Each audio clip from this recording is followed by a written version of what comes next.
Be uneno ka thuolo moro nyalo betie rot moro Obuya ma UDA nyalo yudo godo kore kata nyalo lwero godo bath ODM yo moro? Erokamano na bati wan waonge intention mar lwero bath ODM kaka UDA.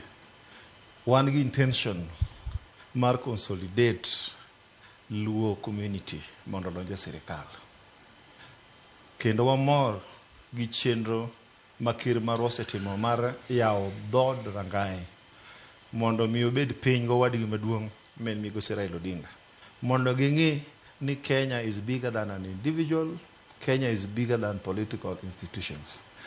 Gima wan kaka jo UDA wa subscribe to the script and ideals ma party leader marwa Dr. William Samoei Ruto dwaro.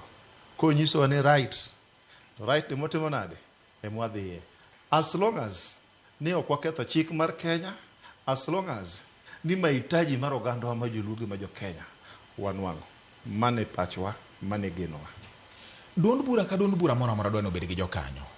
Obuya ok in wende siasa mar Kenya. Yes. Lokruok jabedega. Ji nyalo dhi gi ng'wech kaka oganda to ka chopo kamoro tiwacho ni ng'ani wasego kode kwano. Nolokore ndalo Moi, olokore ndalo Kibaki, olokore ne jomoko ndalo Uhuru, sani koro ne ochako olokore ne jomoko e ndalo mag Ruto. Magi ywak ni dewa bed gi duond buchwa moro to dwa makore go kamoro. Bedo ni wacho ni un dwaro maru en consolidating kata riwo kawo Nyanza goganda manie i Nyanza mondo bed ni nyalo tiyo gi sirikal kendo gidonje sirikal. Ma duond bura ok otegno gina ide ni giyie ni wan wanyalo konyo sirikal to ok gidonje duond bura mantiere sirikal. Ma dongi ne ka samoro koponi gwenyruok moro bedo ma pasruok moro bedo to nyalo weyo duond bura mar UDA kama poth kaka samoro nyalo bedo ma poth e gwenge mamoko. As we speak, ada wuoyo authoritatively kaka jakomo yer gi jopiny ma jokanyo no mag UDA. Tada wuoyo ka ng'eyo ni adwa ni a represent jo maber gi patina. Adwa nyisi kawuono ka duoki gi maduoki cha ni wan we are not in competition with any party. Wan kaka jo UDA. Wang'eyo our targeted audience. Wang'eyo ni to why engage joluo e yo mane mondo donje chama. Kidhi ka register political parties sare. Namba mar UDA chakre dhi ya 2022 omedore gata malo 93. Nikech wacha ni numbers does not lie.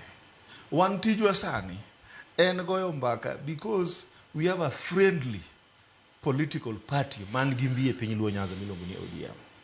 Wan ok opim gi ODM, wan ODM osebiro konyo jatendwa mondo mi ochiw service delivery ne jo Kenya. Wan gi mwa uso sani space mwanwang'one bwanyalo go mbaka nikech ODM joluo ka gin mana voters. Joluo go have got a democratic right mar subscribe to a specific political party. Onge section mara ma Kenya ka e katiba ma katibu yiene mowacho nikech gine momiyo no gol rigiji oko. Achiel kuom gik momiyo goe and isolating a section and a region within the republic ni maendi en karwa. Mane gimo wan bende wawacho ni Luo Nyanza gin jo Kenya. Joluo wan ga democratic space. Wan watimo tim ber kwa sero yawa gi mondo awol koneno ni korwa kone ber. To bie chon an kaka jakom anyalo ng'iyo kaka ng'imi certificate mondo kik inya. Wan kisera mwadhi timo both the political elite kod the ordinary citizens. Okay. Walter,